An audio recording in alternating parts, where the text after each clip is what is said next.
Hey everyone, I'm Brian Altano, and on today's fix, taking apart your Steam Deck could start a fire. The brand new Battlefield 2042 beta build is a few months old, and the top Twitch streamer salaries got leaked, and they're rich. It's the Daily Fix.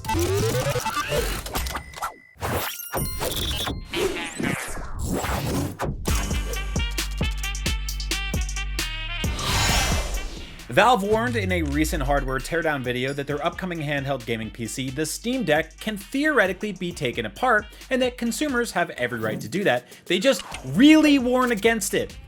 In the video, the narrator, who is wearing gloves the whole time, specifically asks Steam Deck consumers to leave this kind of thing to professionals unless you really feel like taking big risks with your prosperity and with your life, adding that opening this up and replacing parts might mess things up, like profoundly. For example, if you damage the battery, the whole thing could catch fire later, which would be bad. The video then shows footage of what a flaming Steam Deck battery looks like, and it's pretty much the worst thing that can happen to a handheld gaming device outside of dropping it in a toilet.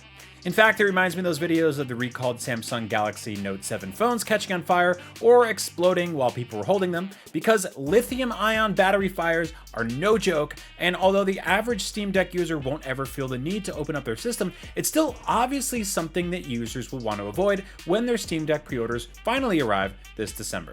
Unless yours got bumped to next year. Thoughts and prayers.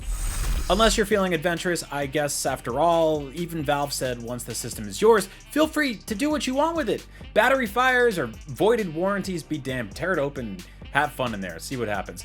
Either way, it's also nice that Valve already filmed the breakdown video showing us what's inside this powerful system. It's not every day that companies do that, so that's kind of cool. Now, while the Steam Deck is essentially a tiny gaming PC, with Valve even referring to it as a PC in their latest video, the don't go in there approach to the Steam Deck is pretty antithetical to, well, I don't know, the entire hobby of PC gaming. Opening up your gaming PC, tinkering with stuff, replacing parts, generally making it your own, has always been a huge part of PC gaming, but with Steam Deck, Valve is clearly hoping that users do not tear this apart, open it up, or tinker around inside of it. This is very clearly something they've meticulously designed, and they don't want you going in there, but you can if you want. However, a really quick way to make sure that somebody does something is to explicitly tell them to not do something. And I suspect lots of YouTubers, like my good friend Spawnwave, what's up Spawnwave, will likely tear open their second Steam Deck purchase to tinker around and generally see what's going on inside there, maybe add stuff, hack it, I don't know. People be crazy out there, and I appreciate them for that, because I don't have, I don't have the cojones to do that. I don't want to get like a $600 handheld, open it up, and just move stuff around. Not my business. But if you want to do it, power to you. Watch out for fires. And if you're going to do that, I guess be near a large body of water or like a fire truck. Up next, EA has commented on the current state of the Battlefield 2042 beta build that players are experiencing right now. According to its developer DICE, the build that it's running on currently is actually an older version of the game that is already a few months old. This probably explains the sheer amount of bugs and glitches that players are experiencing during the beta ahead of its November 19th launch. Now, while pre-release game development builds are constantly changing and evolving, it's a bit uncharacteristic to hear a company openly state that their playable beta build is actually a build of the game that's several months old. The good news, though, is that DICE is paying attention to what players are experiencing, keeping tracks of bugs and hiccups, and are going as far as to say we're making daily improvements, changes, and enhancements all the time. DICE General Manager Oscar Gabrielson said that big improvements to visuals and stability didn't quite make it into the beta version players are playing right now, but they'll be there at launch. Now, Battlefield 2042 is set to enter early access 1 full week before its full release on November 19th, so there's still theoretically a decent amount of time to get things right before launch. That said, this is a massive AAA game releasing in 2021, so there will almost definitely be bugs, glitches, connection issues, and like a 200,000 gigabyte day one patch, because video games. And finally, a huge leak of Twitch data breach revealed that the top streamers on Twitch are making millions of dollars, and some fans aren't happy about that. Personally, I'm not exactly sure why it's confusing for people to learn that if lots of people give one person lots of money, that person will have lots of money.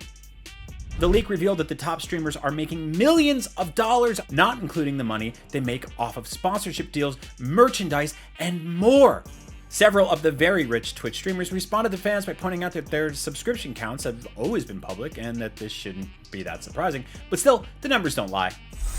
And it's definitely interesting to see the income discrepancy between some of the top streamers and, well, I don't know, pretty much everyone else on the planet or the platform, but really the whole world is not making millions. I'm not making $1 million a year.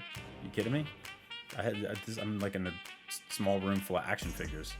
Like it's a pirated version of Mario 3 running on a arcade cabinet. Either way, the hackers responsible for the data breach have noted that they're getting started and they have plenty more to do, allegedly saying that their goal is to create more disruption and competition in the online video streaming space because their community is a disgusting, toxic cesspool.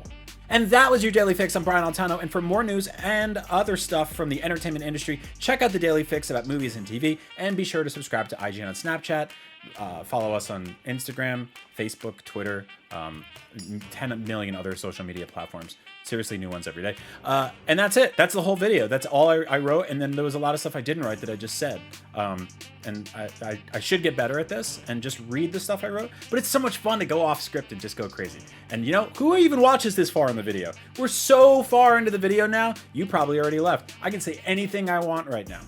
Okay, fine. I won't, but I will say, thanks for watching. I'm Brian Altano, and I love you. We'll see you soon. Bye.